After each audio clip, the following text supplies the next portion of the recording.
Hello and welcome to Mystic Visions. I'm DrShiny. This is a monthly tarot reading for the month of June for Aries. So welcome Aries, and let's go ahead and get on to your reading.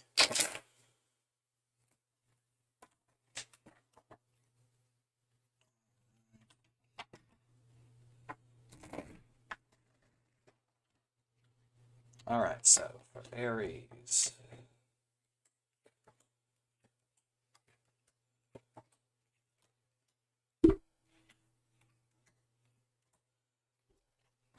Okay.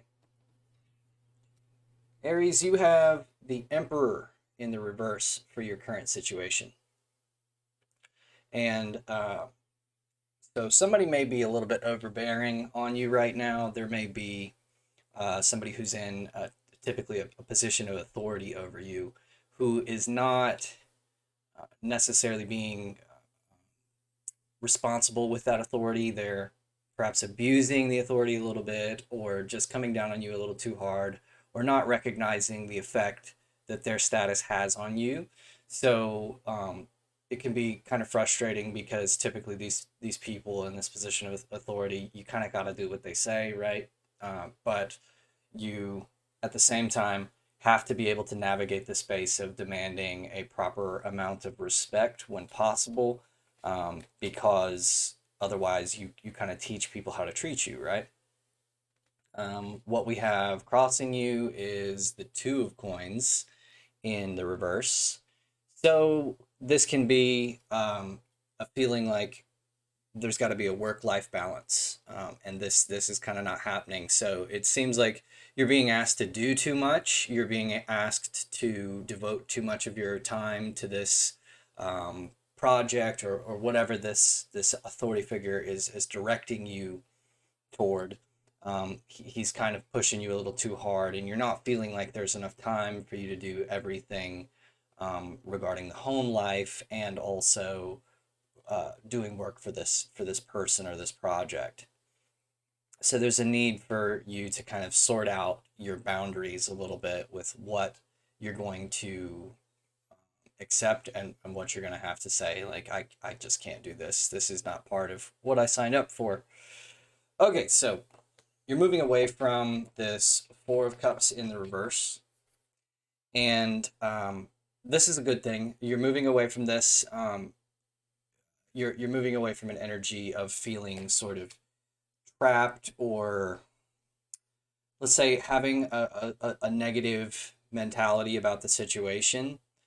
You're a little, you're ready to kind of like look for the way out. You're ready to look for a little bit more of a positive viewpoint, a positive perspective.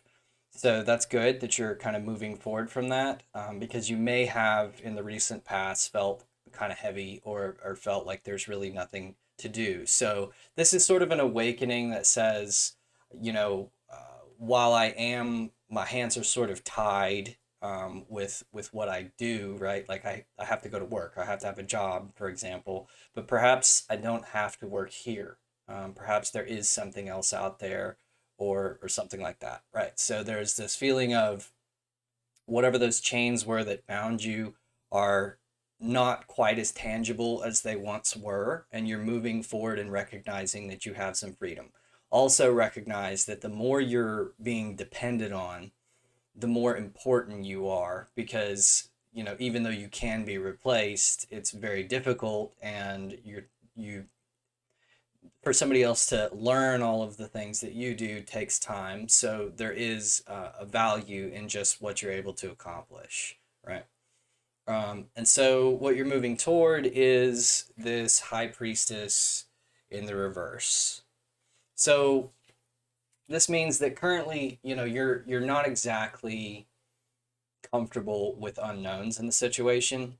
So it's possible that while you do have some freedom, or wiggle room within this situation, what's bothering you is that it's not quite as certain as what you've got going right now. You're not willing to sort of just kind of play it out and figure it out as you go. You kind of have to have your ducks in a row to begin with. And I completely understand that a lot of us are kind of living, check to check, or you know, even though you may want to get a better job, it's like if you didn't have a job for even a few weeks or months, then the finances wouldn't work out well, stuff like that. So if that's the case, then it may be an opportunity to look at how can you get yourself in the correct position to get to this point, right? How can you figure out uh, enough or have enough savings or enough of the variables figured out that you don't have to feel as though you only have this one course of action, you know, and that may be what's required. And let me put it this way, even if you don't have to get another job or something like that, you may need to be able to set better boundaries and to demand a little bit more respect in the place that you are. So, what it may take for you to get to that point where you can actually have the confidence to stand up for yourself is the knowledge that you don't have to do this. So, in other words, I'm not suggesting that you leverage or hold somebody hostage and say, look, if I don't get my way, I'm out of here or I'm doing something else or I will, you know, buck your authority. But it is with the knowledge that you can do that, that you have the confidence to really set healthy boundaries and to make a relationship a little bit more appropriate. So, an authoritative figure, it's not all on them to be a good leader or to be a good boss. It's also on you. It's a two-way street. It's also on you to teach that person what your boundaries are and to also formulate boundaries that make sense, that are good, that are appropriate. And you shouldn't worry about doing that because if done correctly, setting the correct boundaries gains you respect. It doesn't take the respect that your superiors have away from you. They don't hate you or start looking for somebody else. They, on the contrary, they begin to really respect you even more because you're illustrating to them that you deserve that respect, that you deserve to be a person who is looked at more as an equal rather than a subordinate. Okay, so what you have for your foundation card. Now, the way I like to describe the foundation, it's kind of like the frame for the whole scenario. It's the lesson that the universe is teaching you through what you're going through here. And you have this Page of Cups. And the Page of Cups, you know, in this one, there's a white rabbit that kind of harkens back to the Alice in Wonderland. So there's this energy of anything could happen. So the situation here is designed to get you to recognize that you can't look at all of these dangerous, precarious situations around you. You can't focus on that aspect of the situation, how if one little thing was out of place, it could all fall apart. On the contrary, flip that idea on its head, and if one little thing happened, you could have your wildest dreams, right? So this is a lesson in seeing the positive a little bit. And again, it's not as though, you know, some literal white rabbit is going to come busting out of your wall and take you on a magical journey like in Alice in Wonderland. I'm not going to say that's impossible, but that's not quite the idea. The idea is believing that anything could happen and it could work out in a good way as long in addition to a bad way is what gives you the motivation and the kind of attitude that you need to affect other people around you in a way that benefits you, if you understand what I'm saying. So, in other words, if you don't feel this, if you have this in the upside down and you're like, well, you know, a meteor could hit me, I could, you know, that agoraphobic, anything bad could happen. You start getting really afraid of the world. If you have that type of an attitude, you almost repel people from you, and they're not going to give you better opportunities. They're not going to give you more responsibilities because you're not illustrating or exuding this energy of confidence that comes with feeling like uh, feeling like equally that good things could happen, right? So there's an important purpose in that optimism, and it's not just to kind of bury your head in the sand and pretend it's all roses and sunshine. You're not deluding yourself, because what you have to remember is that this is unknown in both ways. Whether positive or negative, you don't know exactly what's going to happen. So by assuming that the negatives are going to happen rather than the positives, you're really just kind of putting a rain cloud over your entire attitude. And people pick up on that, they detect it, and they don't want to be around it. So the lesson that you're learning here is meant to teach you how to have this attitude adjustment and get into a little bit more of a bright side mindset instead of seeing the dangers that are around. Okay, so for your crowning thoughts, what you have in your conscious mind, you have this Eight of Swords.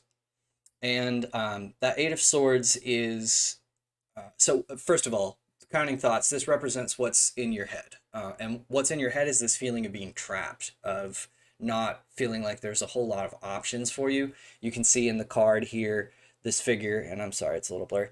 This figure is surrounded by swords, so she's not really able to get out, and she has all these, ropes tied around her. So she feels very trapped. But there actually is a real easy way for her to get out if she just, walks forward or takes the ropes off. They're actually kind of loose, so she's kind of more tangled than she is tied.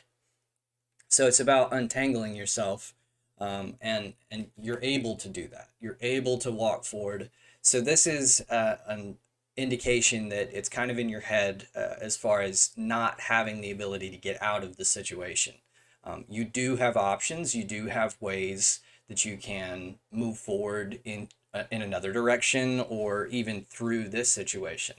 A saying that I always like is, if you find yourself going through hell, keep going, right? So don't just stop where you are and feel like there's nowhere for you to go. You have to make action. You have to put willpower into changing the situation.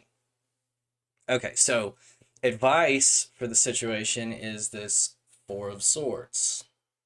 Okay, so Four of Swords, this is a very restful energy. This is taking comfort, having a place where you can let your thoughts go, where you don't have to be afraid of what's going on or something like that. So, in terms of advice for this type of a situation, the way I would take this is you're being asked to find and define a space or a time within your life where you are not worrying about this stuff. Okay, so if you're in a job where you're a salaried worker and you're kind of expected to be there all the time, you've got to be able to define a time where you don't have to worry about any of that, where you just block all that out. You practice, as when you get that space, you practice blocking all of that out.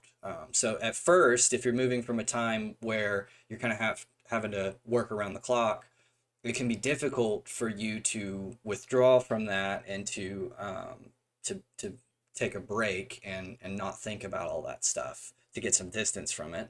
But when you finally do define that space, which may require some demands or some honest conversations, it's like, I need some space of my own. I need to have some of my life to get my things in order, or to maintain, my stability so that I can do a better job when I'm at work.